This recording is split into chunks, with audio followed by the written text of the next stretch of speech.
इस सरकार में गुंडाई की चरम सीमा एकदम पार कर गई। इसमें कोई बचा ही नहीं है, बताइए ना। पुलिस विभाग सबकी सुरक्षा करती है, नेता गुंडा नहीं है तो क्या उसको पीट रहे हैं। इसी चुनाव में आपने देखा है पुलिस मुकदर्शन बनी है, सत्ताधारी लोग जो लोगों को पीट रहे हैं, तो ये गुंडई नहीं तो और क्या प्रवचन दे रहे हैं, क्या प्रसाद दे रहे हैं क्या लोग। एक बात 4 साल में तो सरकार 2 साल कोरोना से परेशान है। कोरोना से परेशान है तो उसका सरकार का कोई काम रुका क्या?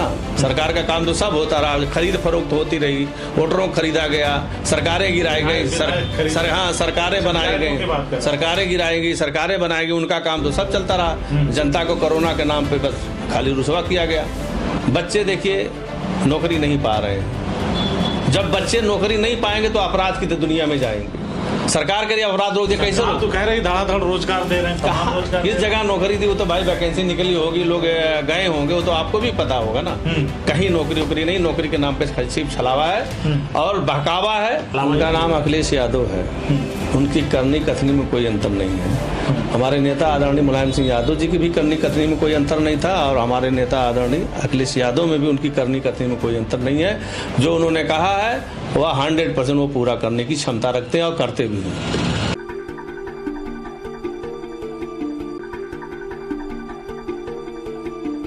नमस्कार, आदाब। मेरा नाम वसीम है और इस वक्त हमारा खास कार्यक्रम अग्नि परीक्षा 2022, जिसे लेकर हम तमाम नेताओं से मिल रहे हैं, वो किसी भी पार्टी को हों, उनसे समझने की कोशिश कर रहे हैं कि आखिर इस बार किन मुद्दों पे काम करके उनकी पार्टी सत्ता में वापस आएगी या फिर उनकी पार्टी की क्या सोच है, जनता के प्रति उनकी पार्टी का क्या रुझान है या जनता उनकी पार्टी को लेकर के क्या सोच रही है। इन तमाम बिंदुओं पे हम नेताओं से मिल रहे हैं और वहीं जब आम जनता के बीच जा रहे हैं तो उनके मन को टटोलने की, उनकी नब्ज को टटोलने की कोशिश कर रहे हैं कि आखिर इस बार 2022 का सुल्तान कौन होगा, कौन बनेगा उत्तर प्रदेश का मुख्यमंत्री।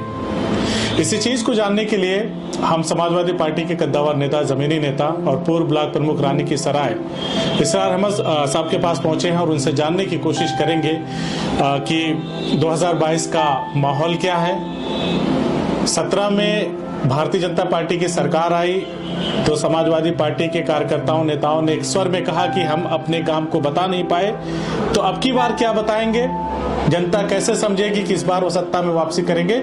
इन तमाम बिंदुओं पे हम आपसे बातचीत करेंगे। तो देर न करते हुए आइए बातचीत का सिलसिला शुरू करते हैं। स्वागत है आपका। बहुत बहुत शुक्रिया, धन्यवाद। 2022 में बात हो रही है कि इस बार अखिलेश यादव की सरकार, अखिलेश यादव जी तमाम अपने सोशल मीडिया पे जब भी कोई पोस्ट कर रहे हैं तो लिख रहे हैं कि नहीं चाहिए भाजपा, इस बार 22 में बाइसिकल। लगता है वापस आएगी सपा? बिल्कुल वापस आएगी। समाजवादी पार्टी के राष्ट्रीय अध्यक्ष आदरणीय अखिलेश यादव जी जो कह रहे हैं वो सही है, लेकिन कुछ समाजवादी पार्टी में भी परिवर्तन करना पड़ेगा और जो वर्तमान सरकार है उस सरकार के कारनामे को भी उजागर करना पड़ेगा। यानी समाजवादियों को अपनी धार तेज करनी पड़ेगी, एकदम तेज करनी पड़ेगी। समाजवादी पार्टी की सरकार बनाने के लिए कुछ अपनी भी कुर्बानी देनी पड़ेगी। जैसे समाजवादी पार्टी के राष्ट्रीय अध्यक्ष अखिलेश यादव जी, जब हमारी सरकार थी, पूर्व मुख्यमंत्री जो अखिलेश यादव जी हैं, उन्होंने जो काम किया है वो एकदम निराला है। उसका कोई तोड़ ही नहीं है, कोई मुख्यमंत्री उस पाले को छू नहीं सकता। लेकिन वर्तमान सरकार जो भाजपा की सरकार है, इन्होंने तो कुछ किया नहीं, सिर्फ जनता के ऊपर महंगाई और भ्रष्टाचार, लूट घसोट थोप दिया गया। साहब कहाँ हैं आप कह रहे हैं कि भारतीय जनता पार्टी सरकार ने कुछ किया ही नहीं। उत्तर प्रदेश तमाम राज्यों में नंबर 1 आ रहा है, मुख्यमंत्री की होर्डिंग लग रही है, आप कह रहे हैं कुछ किया ही नहीं। किसके कहने पे? जनता के कहने पे कि भाजपा के नेताओं के कहने पे नंबर 1 पे आ रही है? लग तो रहा है। नहीं, जनता अगर कह रही है, हवा में जबान में कहाँ स्मार्ट सिटी है भाई? खाली जबान से कहने से थोड़ी स्मार्ट सिटी हो जाएगी और प्रदेश हो जाएगा। उनके नेता, वरिष्ठ नेता हैं अमित शाह जी, अगर वो कह रहे हैं कि बहुत अच्छी व्यवस्था है तो वह भी उन्होंने उत्तर प्रदेश अपराध मुक्त हो गया, अपराधी मुक्त हो गया है। अब तो उनका ईमान जाने, वो दिल जाने और यहाँ की जनता जान रही है, यहाँ के व्यवस्थापक जान रहे हैं कि अपराध मुक्त हो गया, कि अपराधियों से भर गया है। आज कोई अपने आप को सुरक्षित महसूस नहीं कर रहा है। अधिकारी कर्मचारी बेलगाम है, वो जनता को लूटे जा रहे हैं, कोई पूछने वाला नहीं है कि ये क्या हो रहा है। जनता भी सबर मार के कह रही है कि जब इतना दिन गया तो 4-6 महीना और देख लेते हैं। अखिलेश यादव जी एक काम खाली कर दें तो अखिलेश जी की समाजवादी पार्टी की सरकार आने से कोई रोक नहीं पाएगा, क्योंकि जनता अखिलेश जी को ढूंढ रही है, अखिलेश जी को चाहती है। लेकिन वही समाजवादी पार्टी के कुछ नेता हैं जिनसे जनता खिन्न भी है। टिकट देने में अगर उन्होंने इस चीज की छटैया कर दिया कि हमको किसको देना है किसको नहीं देना है, तो मैं समझता हूं कि समाजवादी पार्टी की सरकार आने से कोई रोक नहीं पाएगा। अगर रणनीति में कुछ बदलाव करना, रणनीति में बदलाव करना, देखिए कुर्बानी मैंने पहले कहा था, कुर्बानी देनी पड़ेगी। और जो मोह माया है, जो वर्तमान विधायक हैं या वर्तमान बहुत वरिष्ठ नेता हैं, उनका जनता में बहुत अच्छी छवि नहीं है, तो उनको छांटना पड़ेगा। उनको छांट देंगे, जिताऊं टिकट देंगे, जनता जिसको पसंद कर रही है, अगर उसको देंगे तो टिकट मिलेगा, तो चुनाव 100% लोग जीत के जाएंगे। जब जीत के जाएंगे तो सरकार बननी तय है। और फिर उत्तर प्रदेश की खुशहाली का रास्ता तो सिर्फ समाजवादी पार्टी अखिलेश यादव के ही नेतृत्व में है और किसी के नेतृत्व में नहीं है। सब लोगों ने देख लिया, भरपूर सरकार बना के देख लिया। आगे जनता अपना फैसला खुद जानती है। आप जा रहे हैं जनता के बीच में, जनता खुद चाहती है कि अखिलेश जी सरकार बने। युवा नौजवान बेरोजगार घूम रहा है, तो जैसे जनता कह रही है कि अखिलेश जी की सरकार बने, वैसे ही जनता कह रही है भारतीय जनता पार्टी की सरकार आए। और समाजवादी पार्टी के जो गुंडे टाइप के नेता हैं उनको टाइट कर दिया है मुख्यमंत्री योगी जी ने। मैं समझता हूं कि इस सरकार के गुंडों से समाजवादी पार्टी गुंडे दब गए हैं। मानते हैं समाजवादी भी गुंडे? अगर आप कह रहे हैं तब ना कि यहाँ समाजवादी भी गुंडे कह रही है। सरकार तो कुछ भी कह सकती है। लगाम लगा दिया है। इस सरकार में गुंडई की चरम सीमा एकदम पार कर गई, इसमें कोई बचा ही नहीं है। बताइए ना, पुलिस विभाग सबकी सुरक्षा करती है, नेता गुंडा नहीं है तो क्या उसको पीट रहे हैं। इसी चुनाव में आपने देखा है पुलिस मुकदर्शन बनी है, सत्ताधारी लोग जो लोगों को पीट रहे हैं, तो ये गुंडे ही नहीं तो और क्या प्रवचन दे रहे हैं, क्या प्रसाद दे रहे हैं क्या लोग? एक बहुत पुरानी कहावत है और हिंदी फिल्म का एक खास डायलॉग भी है, हम करें तो रासलीला, तुम करो तो कैरेक्टर ढीला। समाजवादी पार्टी के लोग भी तो यही कमोवेश करते थे, भाजपा ही कह रहे हैं। नहीं, देखिए समाजवादी पार्टी ने कभी गुंडई पे विश्वास नहीं रखा, क्योंकि इसका सीधे सीधे प्रमाण है कि हमारे राष्ट्रीय अध्यक्ष जी अपने नेतृत्व में बहुत से लोगों ने कोशिश किया कि समाजवादी में आ जाए। उन्होंने कहा नहीं, पारदर्शिता रहेगी, हमारे में गुंडों की जरूरत नहीं है। अब इससे ज्यादा प्रमाण मैं क्या दूंगा? अगर शायद कि उन लोगों को ले लिए होते तो सरकार में हमेशा रहते। आज जमाना उसी को कुछ लोग पसंद कर रहे हैं। हमारे नेता ने सबकी छटैया करके सबको किनारे कर दिया। इससे ज्यादा प्रमाण मैं क्या दे सकता हूँ? आपने विधायकी की बात की, कुछ टिकट को लेन देन की बात करी आपने कि कुछ टिकटों पे अखिलेश यादव जी को या जो पैनल है आपकी पार्टी का टिकट देने लेने वाला, उसको बराबर नजर रखनी होगी। आप भी 30 साल से ज्यादा हो गया राजनीति में, 35 साल का अनुभव है आपका, तो कहीं इस बार आप भी कहीं से मैदान में ताल ठोक रहे हैं? देखिए, मैं तो मांगा हूँ दीदारगंज से, लेकिन मेरा हक बनता है निजामाबाद से लड़ने का। अब सवाल बनता है कि वहाँ जनाब आलम बदी साहब MLA हैं, तो पार्टी ने कहा जहां से जीता हुआ रहेगा वो तो नहीं, इसलिए मैं नहीं भरा था जहां से जीता। जहां खाली वहीं भरा था। लेकिन मेरा राजनीतिक क्षेत्र निजामाबाद विधानसभा का जो 30-32 साल आप बता रहे हैं, मैं वहीं काम किया हूं। वहां मेरा घर जैसा है, बच्चा बच्चा मुझे जानता है, बुजुर्ग जानते हैं। और इस बेस पे मैं कह रहा हूं कि मुझको लड़ना अब की बारी वहां से है। जैसे कि वर्तमान विधायक जनाब आलम बदी साहब बुजुर्ग हो चुके हैं, उन्होंने मुझसे कहा था पिछले चुनाव में कि बाबू आप चलो, एकदम ही मुझको और जिता दो, अगली बार मैं नहीं लड़ूंगा, आप लड़ेंगे। तो जब वर्तमान विधायक तैयार हो जाएगा तो फिर दूसरा कहां से आएगा? फिर मेरी छवि किसी से खराब तो है नहीं कि अखिलेश जी नहीं इनकार करेंगे। आलम बदी साहब के ऊपर निर्भर करता है कि आलम बदी साहब कर क्या रहे हैं। मैं इंतजार कर रहा हूं, आगे जो होगी रणनीति देखा जाएगा। और चुनाव तो जनता मुझे चिल्ला रही है, आप जाइए क्षेत्र में, जनता चिल्ला रही है कि आप चुनाव लड़िए, बहुत दिन हो गया, बहुत दिन हो गया। और लोगों की ये आशा है कि इसरार के नेतृत्व में जो विधानसभा है और अखिलेश जी के नेतृत्व में प्रदेश रहेगा तो हमारा बहुत भला होगा। और एक बार मौका मिलेगा तो मैं बता दूंगा कि विधायक का कर्तव्य दायित्व क्या होता है और सेवा का भाव क्या होता है।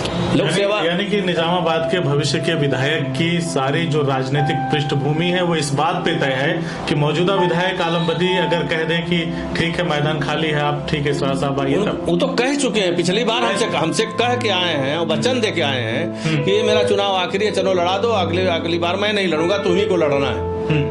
तो वो तो कह चुके हैं, अब अपनी बात पे कितने खरे उतरते हैं, कहने उतरते हो।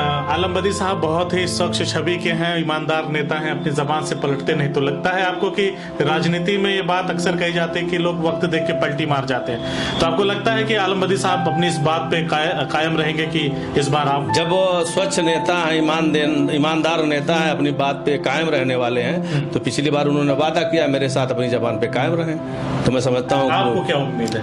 मुझको तो लगता है कि रहना चाहिए, उनको रहना चाहिए। रहेंगे तो उनका भी सम्मान बनेगा, मेरा भी सम्मान बनेगा, नहीं तो ये जनता उनको भी कुछ कहेगी, मुझको भी कुछ कहेगी। तो अब अपना वकार सम्मान सबको बचाना है, तो फिर अपने वादे पे लोग खरे उतरे। चलिए, एक सवाल है, हालांकि इस बारे में आपसे नहीं पूछना चाहिए, लेकिन फिर भी पूछ रहा हूं, क्योंकि जब हम अग्नि परीक्षा की टीम के साथ जगह जगह जा रहे हैं, चौराहों पे, चट्टी चौराहों पे जा रहे हैं, लोगों से पब्लिक ओपिनियन में पूछ रहे हैं इस बार आपके क्षेत्र के लिए कौन विधायक, तो अक्सर मैंने देखा कि युवा वर्ग आपका नाम ले रहा है, इसके पीछे क्या वजह है? देखिए, युवा वर्ग नहीं नाम ले रहा है, वहाँ औरतें, बच्चे, बुजुर्ग, जो भी सभी लोग नाम लेंगे, क्योंकि मैं उनके बीच में रहा हूँ। मैं एज ए नेता की हैसियत से नहीं, मैं एक सेवक, एक बेटा की हैसियत से मैं काम करता हूँ। लोगों को लगता है कि इनके साथ रहने में, इनसे बात करने में अपनापन है, और जहाँ अपनापन रहता है इंसान वहीं जाता है, और अपनापन तो जानवर पाके चला जाता है, इंसान क्यों नहीं जाएगा। और मैंने भी उसको अपने घर जैसे संवार कर रखा हूँ, अपने घर जैसा लोगों से व्यवहार करता हूँ, उनके सुख दुख में हमेशा खड़ा रहता हूँ। एक बार आवाज देते हैं तो मैं लब्बैक करके उनके साथ खड़ा हो जाता हूँ, और भविष्य में भी यही संकल्प लिया हूँ कि जब तक मैं जिंदा रहूंगा, अपने क्षेत्र या जिले की भी जनता की जहां आवश्यकता होगी, मैं उनके लिए खड़ा रहूंगा। तो बार बार लोग अखिलेश यादव को लेकर के बात करते हैं कि आजमगढ़ में नहीं आते, तो आपने खड़े होकर के कहा कि जब तक सपा के सिपाही आप जैसे हैं तब तक उनको आने की कोई जरूरत नहीं। तो राजनीति में आजम खान का जो एक गैप आया है, एक शीर्ष क्रम के नेता हैं, तो उनके लिए क्या कहेंगे? क्या यहाँ से खड़े होकर ये कह सकते विश्वास के साथ कि हम हैं तो आजम खान साहब की जरूरत नहीं? देखिए, आजम खान साहब हमारे लीडर हैं और रहेंगे, और हमने जब से राजनीति में कदम रखा तब से भी उनको नेता माना। समाजवादी पार्टी की बुनियाद रखने में उन लोगों का काम हाथ है, उन लोगों ने बुनियाद रखी है। और अखिलेश यादव चाहे बाद में आए हैं, आजम खान साहब पहले से थे। आज अखिलेश जी के नेतृत्व में सभी लोग काम कर रहे हैं, चाहे आजम साहब हो चाहे हम लोग हों। और आजम खान तो दूसरा नहीं बन सकता, लेकिन आजम खान साहब की कमी भी हम लोग नहीं पूरी महसूस होने देंगे। जितनी हमारी ताकत है हम लोग उस हिसाब से खड़े भी होंगे। आजम खान साहब सिर्फ मुसलमान के लीडर नहीं थे, हर कौम के लीडर थे। उसी तरह से हम लोग भी उनकी रहबरी में, उनके नेतृत्व में हर वर्ग के लीडर हैं, हर वर्ग के सेवा करने के लिए तैयार हैं। हमसे जो भी कोशिश होगी हम पूरी करने की कोशिश करेंगे। क्या लगता है, 10 विधानसभा सीटें हैं आजमगढ़ में, इस बार आजमगढ़ में समाजवादी पार्टी का क्या प्रदर्शन है?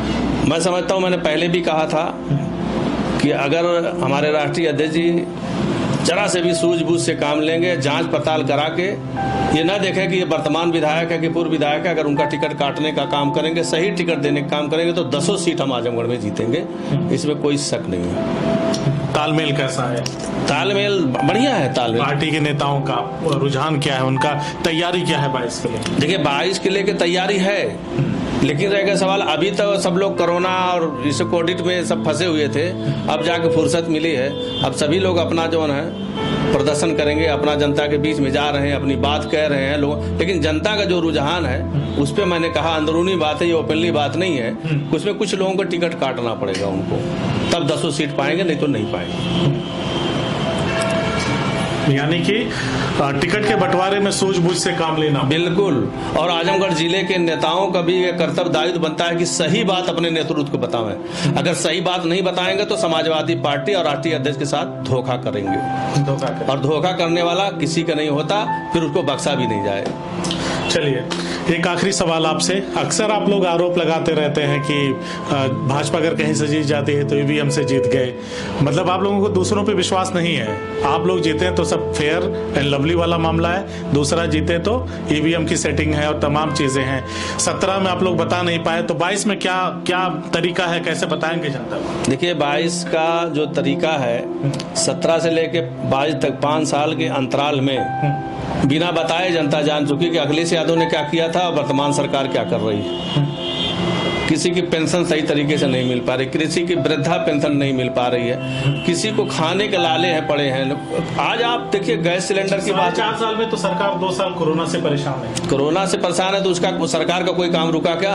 सरकार का काम तो सब होता रहा, खरीद फरोख्त होती रही, वोटरों को खरीदा गया, सरकारें गिराई गई, सरकारें बनाई गई, सरकारें गिराई गई, सरकारें बनाई गई, उनका काम तो सब चलता रहा। जनता को कोरोना के नाम पे बस खाली रुसवा किया गया।